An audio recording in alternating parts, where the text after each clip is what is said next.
Okay, guys, welcome all of you again for the TDS class, the first class of TDS. Uh, to be very honest with this chapter से भी student को बहुत ज़्यादा डर लगता है.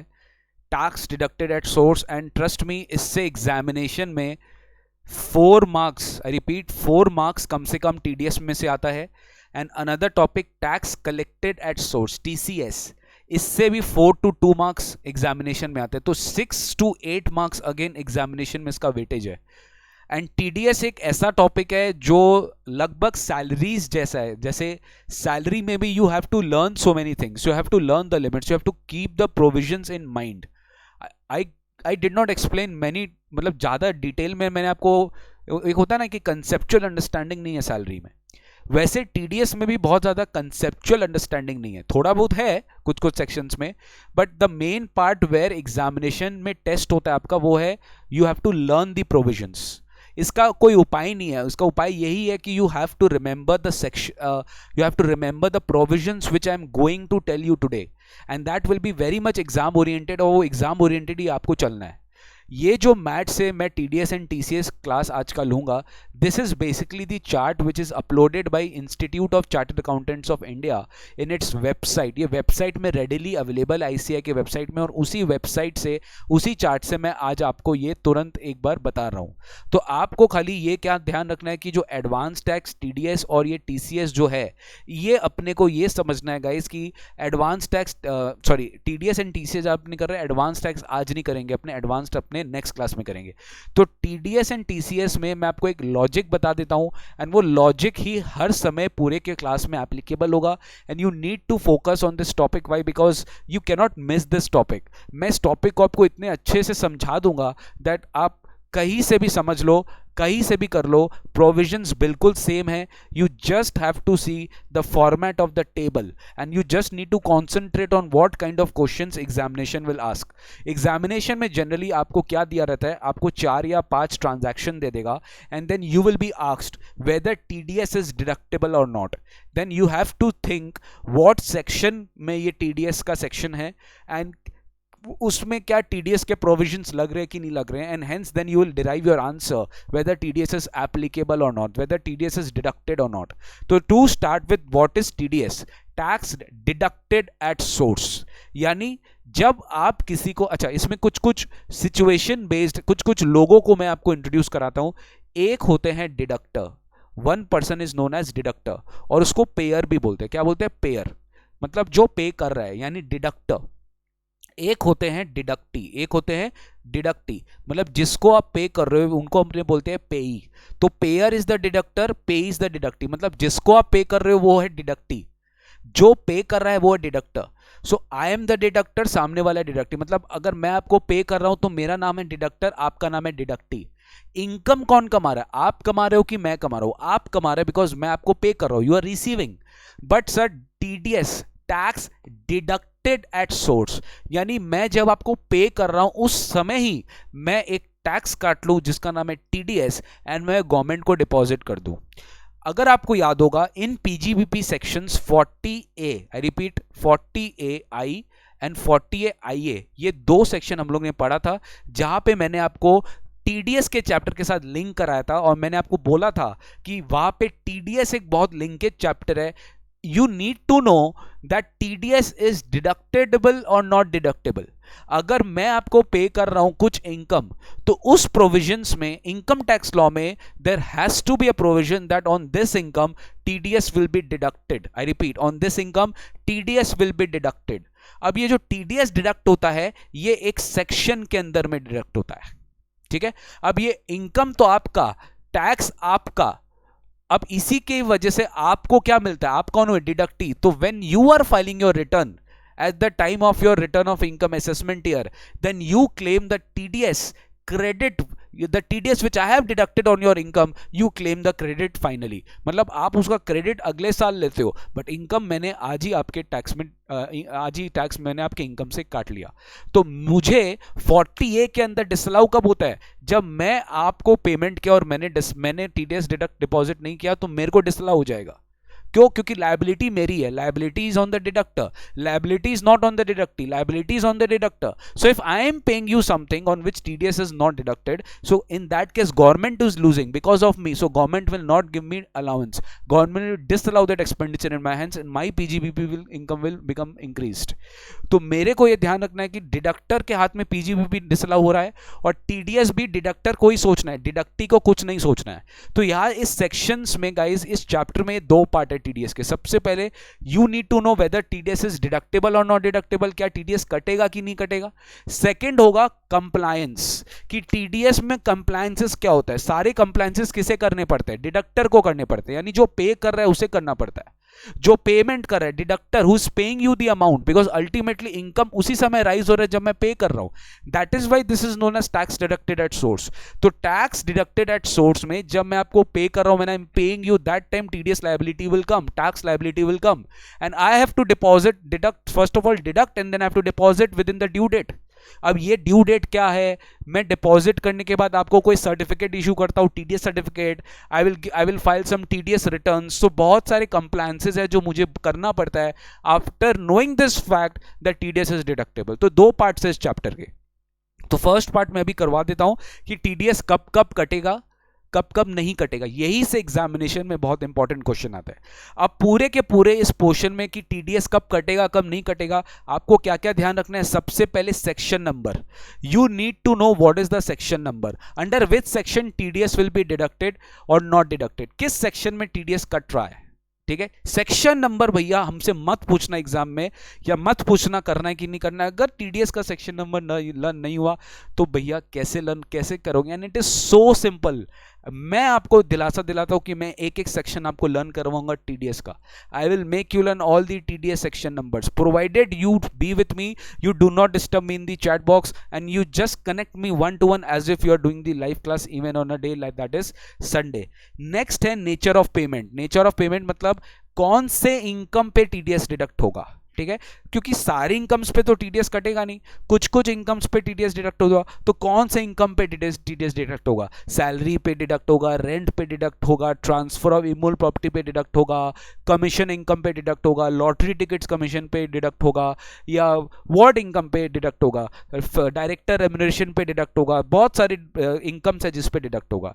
एक होता है थ्रेशोल्ड लिमिट. थ्रेशोल्ड लिमिट मतलब इतना पेमेंट करेंगे तो ही TDS डिडक्ट होगा. मतलब मान लीजिए स्मॉल पेमेंट्स को अलाउ नहीं किया, मतलब अप टू 10,000 अगर आप पे कर रहे हो तो TDS डिडक्ट नहीं होगा.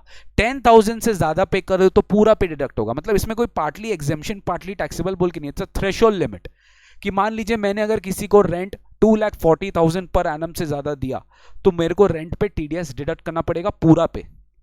So third is threshold limit. Then comes payer. कौन है, कौन पे करेगा, किसको पे करेगा, मतलब पेयर कौन होगा, पे कौन होगा, क्या रेट पे TDS डिडक्ट होगा और उसका टाइम डिडक्शन क्या होगा. क्या बोला मैंने, उसका टाइम डिडक्शन क्या होगा, that is also very important. उसका टाइम डिडक्शन क्या होगा, that is also very important. तो गाइस टाइम डिडक्शन मतलब क्या होता है, मेरा बात ध्यान से सुनना please. If you think from the point of view of pair, because सब चीज आपको डिडक्टर के पॉइंट ऑफ व्यू से सुनना है. If I am a payer, if I am a deductor, I am paying certain amount. So ठीक है, I am paying certain amount. So if I am paying certain amount to you, you are my creditor. I repeat, if I am paying certain amount to you, you are my creditor. And आपसे मैंने कुछ goods purchase किया या कुछ services लिया, मैं आपको pay कर रहा हूं, ठीक है. तो मैं जब आपको पे कर रहा हूं तो मान लीजिए जब मैंने आपसे परचेज किया तो what entry do I pass, expense to creditor, right, expense to creditor. I am crediting your account in my books. I pass entry expense to credit. देखिए मैं लिख नहीं रहा हूं, लिखने में टाइम वेस्ट होगा. Expense to creditor, expense to creditor. मान लो मैं कोई रेंट का खर्चा किया, ठीक है, तो मैंने क्या किया, rent account debit to rent payable account, या फिर आपका नाम क्रेडिटर का अकाउंट. तो rent account to rent payable या क्रेडिटर अकाउंट, तो मैंने क्रेडिट कर दिया ना, यानी मैंने अपने बुक्स में आपके अकाउंट को क्रेडिट कर दिया. तो दिस इज वन डेट कि I am suppose to deduct TDS on the date I am crediting your account in my books. Okay, means I am acknowledging that I have to pay. तो उसी समय आप TDS deduct कर लो. मैंने पे नहीं किया, मैंने ड्यू कर लिया अपने बुक्स में. और फिर जिस दिन मैं आपको पे कर रहा हूं, यानी creditor account debit to bank, subsequently जब मैं आपको पे कर रहा हूं, जिस दिन मैं आपको पे कर रहा हूं उस दिन काट लो। सो बहुत सारे पेमेंट्स में तो बस यही है, जिस दिन मैंने अपने बुक्स में क्रेडिट किया to the account of pay और at the time of payment whichever is earlier. अगर पहले पेमेंट कर दिया तो पेमेंट के समय टीडीएस कटेगा, अगर पेमेंट बाद में किया बट बुक्स में पहले क्रेडिट किया तो उस समय टीडीएस कटेगा। कुछ कुछ पेमेंट्स के लिए there is a rule of payment basis rule, जब मैं आपको पेमेंट कर रहा हूं तो ही टीडीएस कटेगा। So there are two kinds of cases of time of deduction. ये बहुत इंपॉर्टेंट है बिकॉज कल का क्लास जो मैं डिस्कस करूंगा interest on delay in deduction, कि जब मैं डिडक्ट डिले कर रहा हूं तो यहां पे ये प्रोविजन बहुत इंपॉर्टेंट है बिकॉज टाइम ऑफ डिडक्शन जब आपको डिडक्ट करना चाहिए और जब आपने डिडक्ट किया अगर इसमें भी कुछ डिले हो गया ना तो डिडक्टर हैज टू पे इंटरेस्ट। आई रिपीट, जब आपने डिडक्ट किया और जब आपको करना चाहिए था, the due date of deduction and the actual date of deduction, this date पे आपको इंटरेस्ट पे करना पड़ेगा अगर उसमें डिले है तो। So in this case you need to know sir deduct कब होना चाहिए था, पेमेंट बेसिस पे कि अकाउंट बेसिस पे, credit to the account of पे बेसिस पे और whichever is earlier basis पे। तो चलिए विदाउट वेस्टिंग एनी टाइम एक एक करके मैं आपको पढ़ाता हूं सेक्शन नंबर और इसका अल्टीमेटली स्कोप देता हूं। सेक्शन 192 सबसे पहले स्टार्ट होता है जो है सैलरी पेमेंट से। ठीक है, एम्प्लॉयर अगर एम्प्लॉय को सैलरी दे रहा है, ठीक है, तो employer is suppose to deduct TDS under section 192 on the income of salary, sorry on salary income of the employ.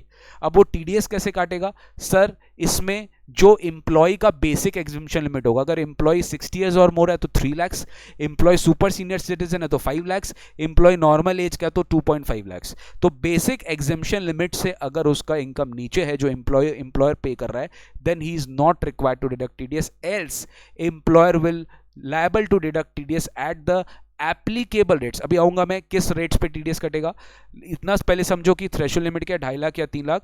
This is taken care of in computation of average rate of income tax. Sir यही वो rate है जिसके basis पे TDS कटेगा। अभी average rate of tax क्या है, average rate of tax क्या है सर, ये average rate of tax is nothing but, I repeat, average rate of tax is nothing but a kind of situation where employer will compute the total income of the employee। अब वो employ का total income क्या होगा, जो employ details देगा। अब employ का total income में सैलरी पोर्शन तो एम्प्लॉयर को खुद को ही पता है बिकॉज वो ही पे कर रहा है। तो एम्प्लॉयर क्या करता है, एम्प्लॉय का पूरा इनकम निकालता है, what salary income is he getting, what deductions is he claiming. अब ये जो डिडक्शंस है ये employee will give the details to the employer. कुछ याद आ रहा है फॉर्म 12BB, इस फॉर्म नंबर पे उसको डिटेल्स फर्निश करना पड़ता है। ठीक है, तो ये फॉर्म 12BB में उसको जब डिटेल्स फर्निश करना पड़ेगा, देखिए जितने भी स्टूडेंट्स, आई कैन गारंटी जितने भी स्टूडेंट्स एक बार पढ़े ना TDS, they will definitely like this class because सारा कुछ मैं कवर करा रहा हूँ, एकदम फ्लुएंटली चल रहा है, सब कुछ मैं बोल रहा हूँ और आपका कॉन्फिडेंस भी बढ़ रहा है कि हाँ मैंने आपको सब चीज़ कराया है और मैंने सब कुछ टच अपॉन किया जितना पॉसिबल होता है इन लिमिटेड टाइम में। That's the best part of this revision classes. तो average rate of income tax के हिसाब से मुझे करना है, तो मैं टोटल इनकम निकाला, उस टोटल इनकम में एम्प्लॉय का टैक्स लायबिलिटी निकाला जो भी उसका है, उसके हिसाब से जो टैक्स लायबिलिटी है उसको डिवाइड कर दिया इनकम से into 100, that will give me average rate of tax. और वही एवरेज रेट ऑफ टैक्स से मैं उसके इनकम पे टीडीएस काटता रहूंगा। That will depend from individual to individual, सबका एम्प्लॉय का अलग अलग टीडीएस रेट्स है, किसी का भी फिक्स नहीं है बिकॉज सब अपना अपना इनकम कमाते हैं। लेकिन डिडक्शन कब होगा, डिडक्शन तो तभी होगा जब आप पेमेंट कर रहे हो, डिडक्शन तो तभी होगा जब आप पेमेंट करो, eight the time of payment. I repeat, eight the time of payment, eight the time of payment आपको डिडक्ट करना पड़ेगा। नेक्स्ट आता है सेक्शन 192 कैपिटल ए, नेक्स्ट आता है section 192 capital A, that is on pre mature, I repeat that is on pre mature withdrawal from RPF, that is on pre mature withdrawal from RPF. कुछ याद आ रहा होगा आपको, हम लोग सैलरी में पढ़े थे pre mature withdrawal from RPF. अगर मैंने रिकॉग्नाइज्ड प्रोविडेंट फंड से, अगर मैंने एम्प्लॉय ने अपने ही फंड एम्प्लॉय प्रोविडेंट फंड से प्री मेच्योर विड्रॉ किया, तो याद है 5 साल के पहले विड्रॉ किया या फिर इल हेल्थ नहीं है, कुछ नॉर्मल रीजन की वजह से विड्रॉ किया, तो ये पूरा टैक्सेबल होता है आपके हाथ में, एम्प्लॉय के हाथ में। कुछ याद आ रहा है, अदर सोर्सेज में टैक्सेबल हो जाता है।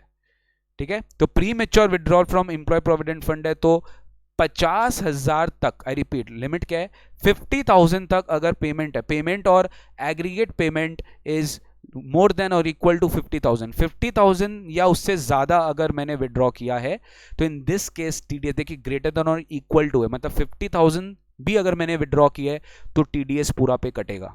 मतलब कौन है पेयर? जो ईपीएफ स्कीम के ट्रस्टीज है और any authorised person under the scheme जो ईपीएफ फंड संभालते हैं। किसको? एम्प्लॉय, इंडिविजुअल एम्प्लॉय को जब पे कर रहे हैं तो 10% टीडीएस कटेगा। कितना? 10%। कब कटेगा? जब मुझे पेमेंट मिल रहा है। तो मेरे प्रोविडेंट फंड से जब मैं विड्रॉ कर लिया तो 10% टीडीएस 192 कैपिटल ए पे कटता है। लेकिन अगर मैंने अपना पैन नंबर नहीं दिया, क्या बोला मैंने अपना पैन नंबर नहीं दिया। सर ये अपने थोड़ी देर बाद डिस्कस करेंगे कि अगर मैं अपना पैन, मैं कौन हुआ?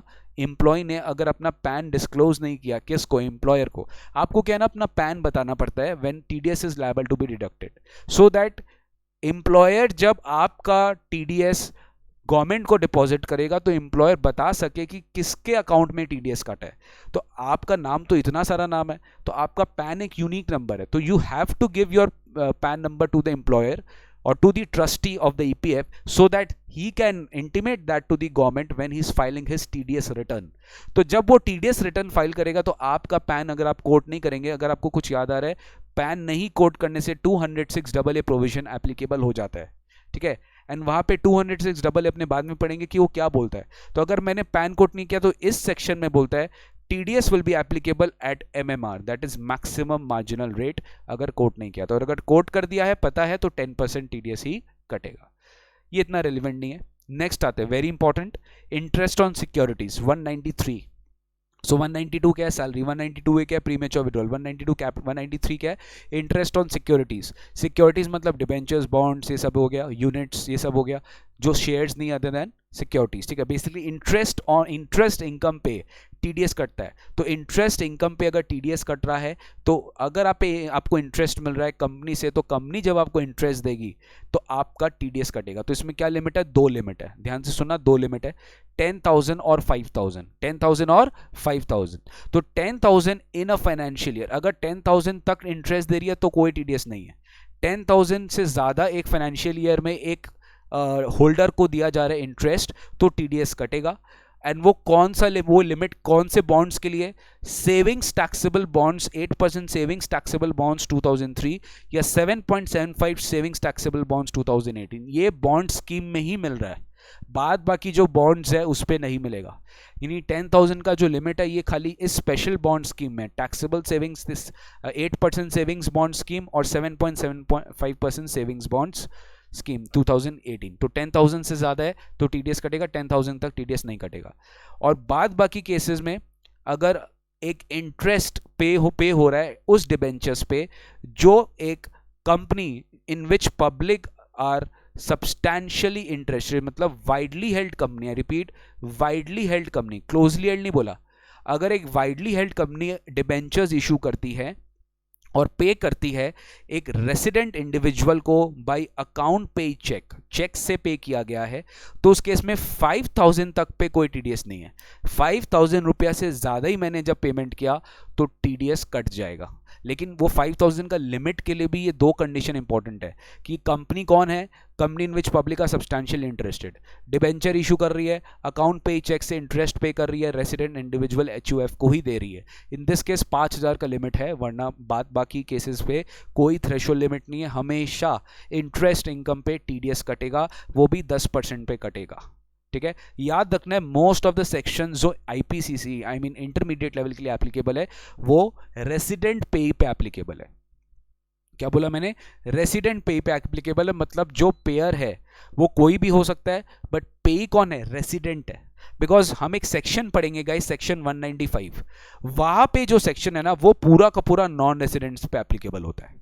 तो एक लौता सेक्शन है जो पूरे के पूरे नॉन रेसिडेंट्स पे, ऐसा नहीं है कि सारे सेक्शन ही रेसिडेंट पे, बट कुछ most of the sections resident पे। जैसे सैलरी में क्या बोला है? कोई भी इंडिविजुअल एम्प्लॉय, चाहे वो रेसिडेंट हो चाहे वो नॉन रेसिडेंट हो, तो 192 लग रहा है।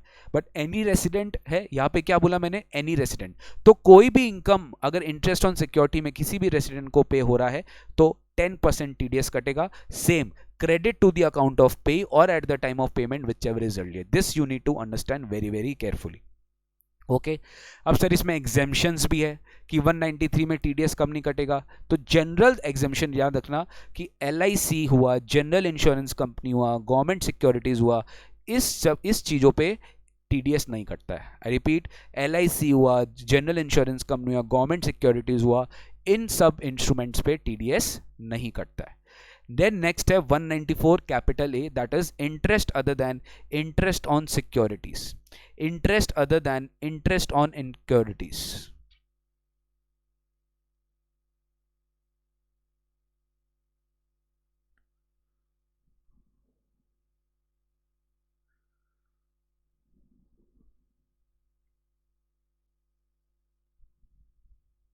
Next, interest other than interest on securities. देखिए 193 बात किस चीज का किया, इंटरेस्ट ऑन सिक्योरिटीज का बात किया, ठीक है। बट क्या सारे सिक्योरिटीज पे मतलब क्या सारे इंटरेस्ट सिक्योरिटीज पे ही होते हैं? नहीं सर, लोन्स एंड एडवांसेस पे भी इंटरेस्ट होता है, ठीक है। लोन्स एंड एडवांसेस पे भी इंटरेस्ट इनकम होता है। मैंने आपको लोन दिया और आपसे इंटरेस्ट चार्ज किया, तो वो इंटरेस्ट इनकम मेरा है। तो आप जब मेरे को इंटरेस्ट पे करेंगे तो आप 194 ए पे टीडीएस काटेंगे। किस में टीडीएस काटेंगे? 194 A, which talks about interest other than interest on securities. तो यहाँ पे गाइस 3 लिमिट है जो अपने को ध्यान रखना है। एक है 40,000 का लिमिट, एक है 50,000 का लिमिट, और एक है 5,000 का लिमिट। ये 3 लिमिट है। तो 40,000 का लिमिट कब है? जब इंटरेस्ट पे कर रहा है ऐसे लोग जो जनरली लोन्स एंड एडवांसेस लेते हैं। आई रिपीट, जब इंटरेस्ट कर रहे हैं ऐसे लोन जो जनरली डिपॉजिट्स या मनीज एक्सेप्ट करते हैं, जिनका काम ही ये है। I hope you understood.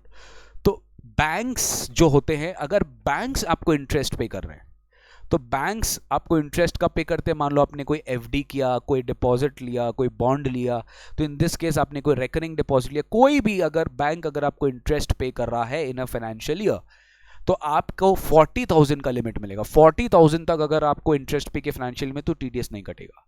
कोई भी कोऑपरेटिव सोसाइटी जो बैंकिंग बिजनेस में, या कोई भी post office on any deposit under any notified scheme, तो 40,000 तक पे कोई टीडीएस नहीं है।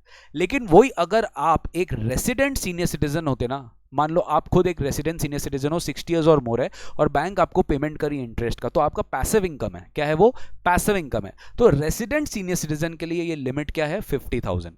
तो 50,000 तक पे रेसिडेंट सीनियर सिटीजन पे कोई टीडीएस नहीं कटेगा, अगर उनको बैंक या कोऑपरेटिव बैंक या कोई पोस्ट ऑफिस उन्हें पेमेंट ऑफ इंटरेस्ट कर रहा है। तो बाद बाकी सारे केसेस में 5,000 तक पे कोई टीडीएस नहीं है। मतलब नॉर्मली समझ लीजिए, कोई और अदर इंडिविजुअल, किसी दूसरे इंडिविजुअल को, बैंक्स का कोई लिंक नहीं है। अदर देन बैंक्स अगर आपको कोई इंटरेस्ट पे कर रहा है तो 5,000 तक पे कोई टीडीएस नहीं, उसके बाद इंटरेस्ट पे, आई मीन टीडीएस इंटरेस्ट पे कट जाएगा, ठीक है। अब इसमें बहुत ध्यान से सुनिएगा, प्लीज ध्यान से सुनना। मैं पहले ही आपको एक बात डिक्लेयर कर दे रहा हूं, सो दैट फ्यूचर में आपको दिक्कत नहीं आएगा, ठीक है। आई अज्यूम कि आप सब जानते हो इस चैप्टर के बारे में। This is a revision class, so you will definitely take this very seriously. 194 A C H I and J, 194 A C H I and J, 194 A C H I and J, ठीक है। मैं कोई queries अभी नहीं देख रहा, सारा queries मैं आफ्टर 10-15 मिनट्स लूंगा। Please wait for that, please be patient. 194 A C H I और जे, सर ये क्या, ये क्यों लिखा आपने? ये 5 सेक्शंस है, ये यहाँ नाम लर्न कर लीजिए, ए सी एच आई और जे, ये मैंने मेनोमिक्स बोला है। 194 ए बात करेगा किसका? जो भी बात कर रहे हैं, interest other than interest on security. C बात करेगा किसका? Payment for work, that is contractors. H बात करेगा कमीशन का, नॉर्मल कमीशन। आई बात करेगा रेंट का, विच यू पे। एंड जे बात करेगा प्रोफेशनल सर्विसेज का, प्रोफेशनल सर्विसेज का। सो इन 5 सेक्शन में अगर कोई इंडिविजुअल एचयूएफ पे कर रहा है, आई रिपीट, अगर कोई इंडिविजुअल एचयूएफ पे कर रहा है जिनका पुराना साल में 44 ए बी अप्लाई नहीं हुआ, आई रिपीट 44 ए बी समझ गए, जिनका टैक्स ऑडिट नहीं हुआ, खाली individual HUF. If I am an individual HUF, in my previous year tax audit provision was not applicable, so in this year if I am paying any interest, any payment for work, any commission, any rent, any professional service, and I'm an individual HUF, मेरा पुराने साल में tax audit नहीं हुआ, तो मेरे लिए ये सारे प्रोविजंस एप्लीकेबल नहीं है। शॉर्ट में बता दिया मैंने आपको। So any individual HUF who is liable to tax audit in the previous year, only then this section is applicable for them. But मैंने company, firms, LLP, other bodies के लिए कुछ नहीं बोला, उनके लिए सेक्शन एप्लीकेबल है।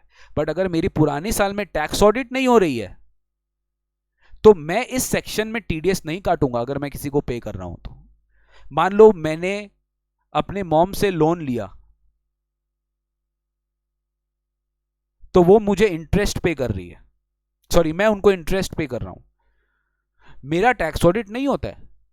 मैंने भी 194A में मेरे को TDS काटना चाहिए था, बट मैं इंडिविजुअल हूं, मेरा टैक्स ऑडिट नहीं होता, तो मैं TDS नहीं काटूंगा। Very simple. तो ये 5 सेक्शन के लिए ही एप्लीकेबल है TDS नहीं काटने वाला कॉन्सेप्ट, ठीक है। तो देखो एनी पर्सन, ये बार बार आएगा इसलिए मैं रिपीट नहीं कर रहा हूं। अदर देन इंडिविजुअल और HUF whose sales turnover gross receipts do not exceeds the monetary limits as specified under 44AB। यह बात क्या किया है कि लास्ट ईयर में उनका मॉनेटरी लिमिट क्रॉस नहीं कर रहा है।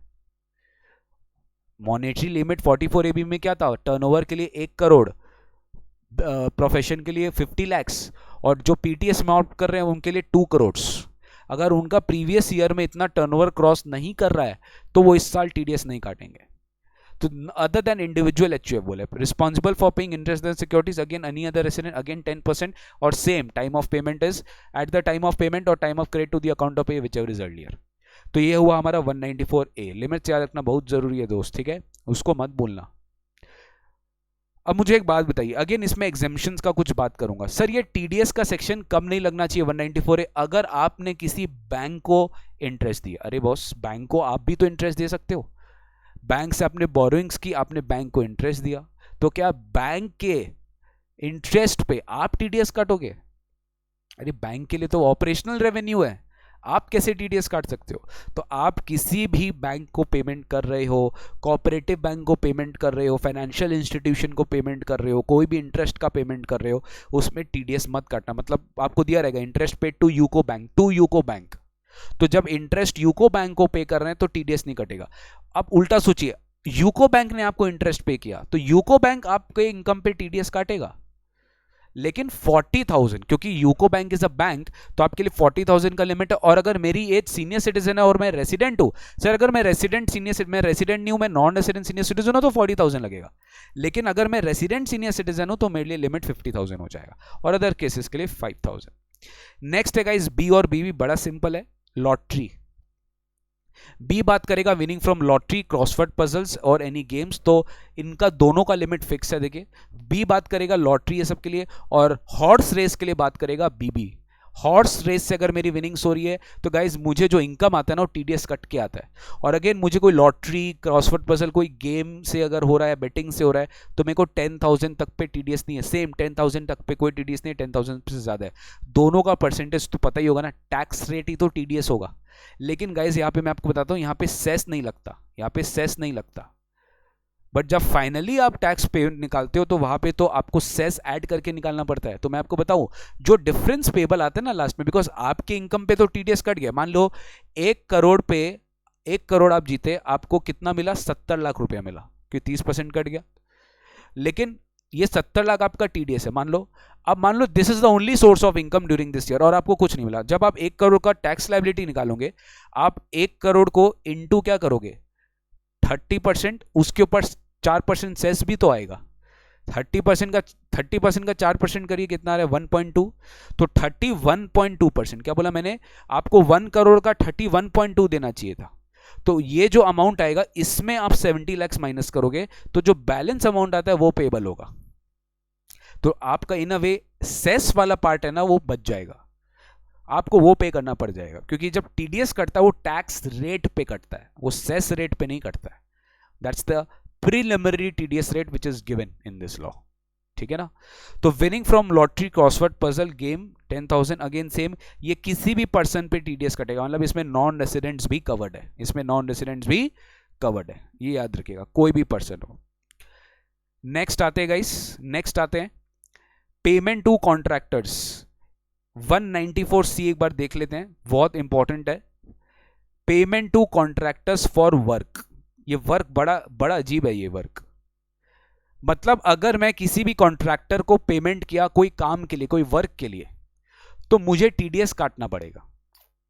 अब वो वर्क में देखिए बहुत सारा चीज आता है, catering services, transportation of goods and passengers other than railways, catering services, advertisement services, फिर अगर मैन्युफैक्चरिंग हो रही है goods for supplying a product purchase from the customer, अगर मैं कस्टमर से परचेज करके गुड्स मैन्युफैक्चर कर रहा हूं और उसे सप्लाई कर रहा हूं उसको, वो वर्क भी है। लेकिन मैं मटेरियल कहीं और से खरीद रहा हूं और मैं अपना यूज करके उसको सप्लाई कर रहा हूं, तो वो वर्क नहीं है, तो उसमें टीडीएस नहीं कटेगा। तो very very important, manufacturing a product and supplying the product by using the material purchase from that customer, that is work. तो वर्क के अंदर ना बहुत सारा पॉइंट्स आ जाते हैं, वो वर्क के डेफिनेशन में आना चाहिए। जैसे freight charges, freight charges, that freight is what, transportation of goods, तो उस पे 194C पे क्या कटता है, टीडीएस कटता है, बिकॉज दे आर कॉन्ट्रैक्टर्स। अच्छा यहाँ पे एक और बात है, आप चाहे सब कॉन्ट्रैक्टर्स को पेमेंट करिए या मेन कॉन्ट्रैक्टर को पेमेंट करिए, टीडीएस दोनों पे लगेगा 194C।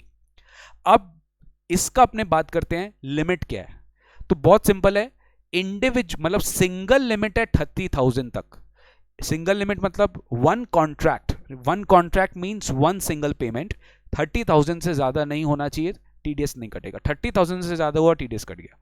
लेकिन मान लो आपने एक ही पार्टी को पूरे साल भर में 1 लाख पर एनम से ज्यादा पेमेंट कर दिया, एक ही पार्टी को बोला है मैंने, सर मेरा फ्रेट चार्जेस सिंगल पेमेंट है 28,000 नो टीडीएस, फिर 28,000 नो टीडीएस, फिर 28,000 नो टीडीएस। लेकिन ऐसे कर करके अगर आपका पूरा एक पार्टी को during the year 1 lakh cross कर गया तो यस टीडीएस, फुल अमाउंट पे टीडीएस, ये ध्यान रखिएगा आप। और जिस दिन क्रॉस करेगा उस दिन आप लायबल हो जाएंगे, इनिशियल पे लायबल नहीं होंगे, जिस दिन क्रॉस करेगा। Your time of deduction will be to the credit to the account of pay same और at the time of payment whichever is earlier. तो आप क्या करोगे, सिंगल पेमेंट में 30,000 और मल्टीपल एग्रीगेट पेमेंट्स अगर 1 लाख क्रॉस कर जाता है तो आप टीडीएस काटोगे, दोनों में से कुछ भी हो सकता है। अगेन क्योंकि ये सी है, याद है 194A ये सी है, तो अगेन देखिए बी और बीबी में मैंने नहीं बोला, बी और बीबी क्या था, लॉटरी इनकम, वहां पे कुछ नहीं है, वहां पे सब केस में टीडीएस कटेगा, अप टू 10,000 नहीं कटेगा। और यहाँ पे अगर इंडिविजुअल एचयूएफ का पिछले साल में अगर टैक्स ऑडिट वाला लिमिट नहीं है, टर्नओवर वाला लिमिट नहीं है जो 44AB में, in this case individual HUF is not liable to deduct TDS under 194C। और एक चीज है यहाँ पे कि इस केस में अगर सम मैंने पर्सनल पर्पस के लिए पेमेंट किया है, मान लो एक कॉन्ट्रैक्ट है जो एक मैरिज सेरेमनी के लिए मैंने किसी को केटरिंग सर्विसेज का कॉन्ट्रैक्ट दिया, वो एक्सक्लूसिवली मेरी पर्सनल पर्पस के लिए था, तो टीडीएस उस केस में एप्लीकेबल नहीं होगा अगर मैंने अपने पर्सनल पर्पस के लिए उसको पे किया है। तो पेयर आप देख लीजिएगा, सारे लोग ही है इसमें, किन कौन कौन पेमेंट करें, बेसिकली गवर्नमेंट कॉन्ट्रैक्ट्स के लिए बहुत ज़्यादा एप्लीकेबल होता है, central state local authority, central state ये प्रोविजन। इसमें लास्ट वाला बस एक मैं आपको दिखा देता हूँ, any association or body established outside India या individual HUF liable to tax audit under 44AB in the immediately preceding previous year, यानी वो इंडिविजुअल जिनका टैक्स ऑडिट है पिछले साल तो ही वो एप्लीकेबल है। सर करंट ईयर क्यों नहीं बोला, क्योंकि करंट ईयर पे तो पेमेंट कर रहे हैं, करंट ईयर खत्म नहीं होता, तो आपको प्रीसीडिंग प्रीवियस ही देखना पड़ेगा। यहाँ पे भी रेसिडेंट कॉन्ट्रैक्टर ही है for carrying out any work including supply of labour, मतलब कोई लेबर सप्लाई कर रहा है, मैन पावर सप्लाई कर रहा है, वो भी एक वर्क है, उस पर भी टीडीएस अंडर 194C लग जाएगा। अब टीडीएस अंडर 194C के लिए आप रेट्स कैसे अप्लाई करते हो, टीडीएस अंडर 194C के लिए आप रेट्स देखते हो बेस्ड ऑन पेई कौन है। अगर छोटा पेई है मतलब इंडिविजुअल एचयूएफ को ही आप पे कर रहे हो, mister X, mister Y, mister Z, X HUF, A HUF, किसको आप पे कर रहे हो, तो उस केस में 1% टीडीएस कटेगा, खाली 1%। और अदर केसेस में अगर पे कोई और है, कंपनी है, फर्म है, एलएलपी है, एओपी है, बीओआई है, आर्टिफिशियल जुडिकल पर्सन है, तो 2% टीडीएस कटेगा, सिंपल। तो 194C में पेई के हिसाब से डिटरमाइन करता है कि 1% है कि 2% है। नॉर्मली देखिए टीडीएस रेट्स 10% ही होता है, बट कुछ कुछ केसेस में कुछ हट के होता है जो मैंने आपको समझा दिया। टाइम ऑफ डिडक्शन भी क्या, at the time of credit to the account of payee और at the time of payment whichever is earlier. Next, अब बस आज का लास्ट कमीशन एक बार मैं आपको बता देता हूं फटाफट, 194D, G और H। 194 डी, जी और एच। देखिए क्या हुआ, 192 क्या है फटाफट, सैलरी। 192 ए क्या है फटाफट, प्रीमेच्योर विड्रॉल फ्रॉम आरपीएफ। 193 क्या है, इंटरेस्ट ऑन सिक्योरिटी। 194 क्या है, 194 डिविडेंड है जो मैं आपको बाद में पढ़ाऊंगा। 194 ए क्या है, interest other than interest on security. अरे ठीक है। 194 बी और 194 बी भी क्या है, lot, winning from lottery, card games या विनिंग फ्रॉम हॉर्स रेस। 194 सी क्या है, पेमेंट टू कॉन्ट्रैक्टर्स। ठीक है। ACHIJ याद है, individual HUF not liable to tax audit in the preceding financial year, not liable to deduct TDS under ACHIJ। तो ए हो गया, सी हो गया। ठीक है। अब मैं आपको सीरीज में एक बहुत इजी चीज बता दे रहा हूं, DGH मैंने लिख दिया, DGH।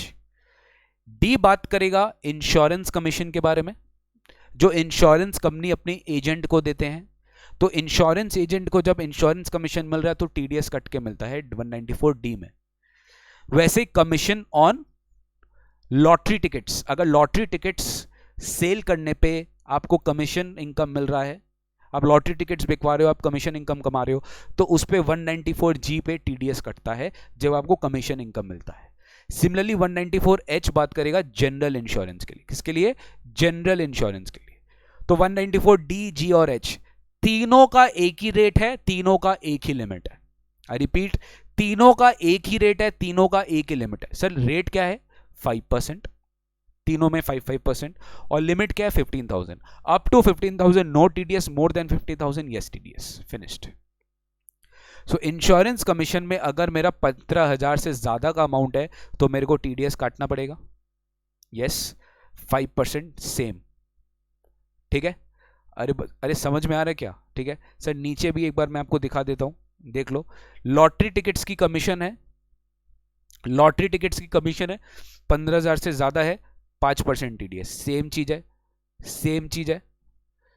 General commission very very important, 15,000 से ज्यादा है। यहां पे वो वाला पॉइंट है, कुछ याद आ रहा है, इंडिविजुअल एचयूएफ, कुछ याद आ रहा है, individual HUF other than individual HUF who sales turnover does not exceed monetary limits, उनको छोड़कर अगर कोई अमाउंट है तो उनको टीडीएस 194। क्या बोला यहाँ पे, कमीशन और ब्रोकरेज क्या है, ACHIJ। क्या बोला, ACHIJ। कुछ याद आ रहा है, ए पढ़ लिया, एच पढ़ लिया, ये क्या है, एच है, ये क्या है, एच है। तो AC पढ़ लिया, अब क्या है ये एच। तो इनके ऊपर भी अगर आप एक ऐसे कमीशन एजेंट हो, आपका प्रीवियस ईयर में, मतलब आप एक ऐसे पेयर हो, आपका प्रीवियस ईयर में टैक्स ऑडिट नहीं हो रहा, तो आप इस कमीशन पे टीडीएस मत काटना। ये जनरल कमीशन है ऑन सेल ऑफ गुड्स और परचेज ऑफ गुड्स। बाकी जो दो डी और जी हम मैंने पढ़ाया, वो डी है जनरल इंश्योरेंस कमीशन पे, और जो जी मैंने पढ़ाया वो पढ़ा है commission on sale of lottery tickets पे। ठीक है। तो इनके लिए भी सेम है, अगेन सेम है, 5% at the time of credit to the account of pay और time of payment whichever is earlier. तो गाइज यहाँ पे अपने आज का क्लास को एक बार स्टॉप करते हैं, कल अपने इसको आगे लेकर चलेंगे। कल के क्लास में अपने बैलेंस टीडीएस के इनकम के सेक्शंस पढ़ेंगे। Then we will start with some TDS procedures. मैं आपको एकदम क्रक्स में जो इंपॉर्टेंट आपके टीडीएस के प्रोविजंस है विद रिस्पेक्ट टू कंप्लायंसेस, वो मैं आपको बता दूंगा, वो चीज़ आप ध्यान रखना। ये इनकम्स तो मैं आपको बता ही रहा हूँ। कल हम लोग एडवांस टैक्स का टॉपिक भी स्टार्ट करेंगे, बहुत simple advance tax, less than half an hour का टॉपिक। उसमें बेसिकली मेरे को आपको खाली 234 ABC का कैलकुलेशन एक बार समझा देना है। उसके बाद टाइम मिला तो we will also do agricultural income. Again it's a very small chapter, half an hour का डिस्कशन है। एग्रीकल्चरल इनकम आपको पढ़ाना है सेक्शन 10(1) में, जो एग्जेम्प्ट होता है वो मैं आपको दिखा दूंगा। Agricultural income, agricultural income exempt होता है, वो कब कब पार्टली टैक्सेबल पार्टली बिजनेस वाला जो कॉम्पोजिट बिजनेस है वो मुझे आपको दिखाना है। तो कल का लेक्चर अपने इस तरीके से प्लान करेंगे। तो कल बहुत इंपॉर्टेंट लेक्चर है, TDS, advance tax, agricultural income, बहुत सारे चैप्टर्स साथ में कंप्लीट होगा। एंड डे आफ्टर टुमारो जो होगा that will be the last class of your income tax, that is computation of gross total income, total income and tax. तो वहाँ पे मैं आपको 2-3 सम्स पूरा प्रॉपरली एक बार दिखाऊंगा और एक जनरल आपके दिमाग में एक स्टेप फिट कर दूंगा कि आपको किस तरीके से टोटल इनकम का सम्स देखना चाहिए। जब भी एग्जाम में वो 14-15 मार्क का सम आता है, मतलब हिल जाता है, पूरा बॉडी हिल जाता है उस तरह के सम्स को करने के लिए, माथा काम नहीं करता है कि वो सब सम्स कैसे करना चाहिए। तो मैं आपको ट्रिक बताऊंगा कि आपको वो सब सम्स किस तरीके से करना है। तो वो हमने ट्यूसडे में डिस्कस करेंगे. So that's it for today's class.